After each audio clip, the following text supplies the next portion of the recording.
I'm a huge fan of the saying, dig the well before you're thirsty. Yeah. So I had the luxury. One great thing about being in law enforcement is you kind of know when you're going to retire, unless something crazy happens, like health wise, or some kind of tragedy or whatever. You know about when you're going to pull the pin. Yeah. And I was 55 when I retired, and being a cop is a younger guy's game. It ain't an older guy's game. So, yeah, and I loved the street. I didn't want a desk job. I was a sergeant. I was in charge of the cops on the street. So I got to go to all the cool stuff, the shootings and fires and, whatever.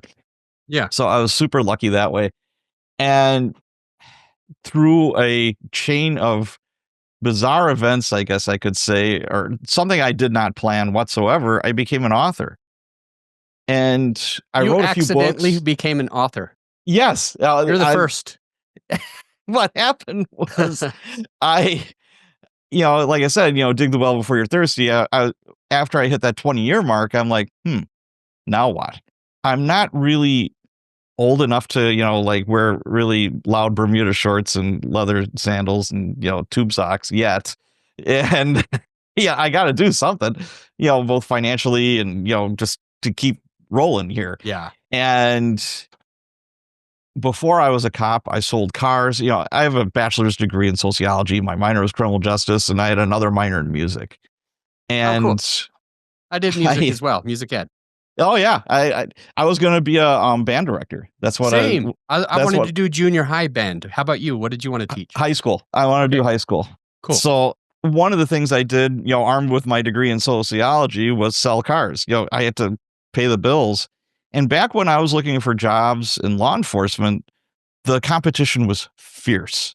I mean, when I took the test for Milwaukee, there was about 4,000 people that took the written test for maybe a couple hundred jobs. So, I mean, it was tough. So I was on a waiting list. What is that, like 5%, or is that? Yeah, probably. Yeah, it was dog eat dog. It was really, really tough. Okay. So I had to do something to pay the rent. I got married like right out of college. You got to pay the rent. You got to pay your bills. So I sold cars for 4 years. And, eventually I got on the Milwaukee PD, but I kept on helping people buy cars because it's like, hey, he used to sell cars. And somebody's like, you should really write a book about that.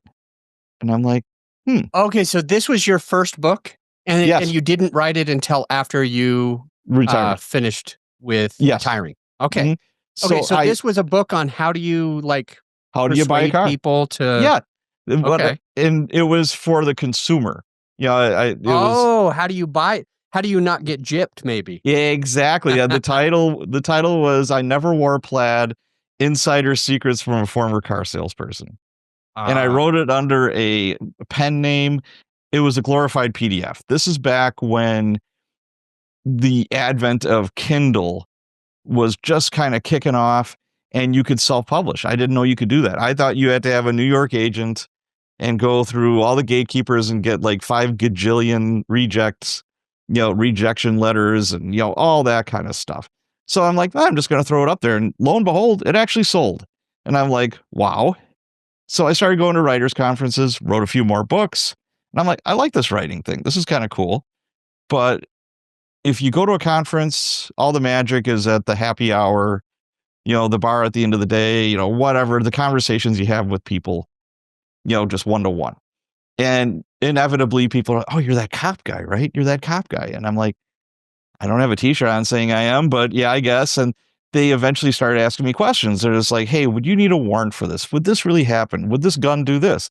What would happen if I got shot, blah, blah, blah, for my story? And I'm like, I helped them out. They were very respectful and nice. And somebody that knows a lot more about books came up to me and he says, you should write a book helping authors with their police procedural stuff. And I'm like, that's a great idea. So I did, and it was gigantic. It was called Cops and Writers. And he's like, the same guy is like, okay, this is way too big. Cut it in half, you'll make double the money. And I'm like, I'm a fan of making money. So I'm like, okay, I'll do that. So I have 2 books out, Cops and Writers, From the Academy to the Street. Another one, Cops and Writers, crime scenes and procedures. And I thought to myself, well, to get exposure for the books, I'm going to go on podcasts. I love podcasts. Okay. Always have.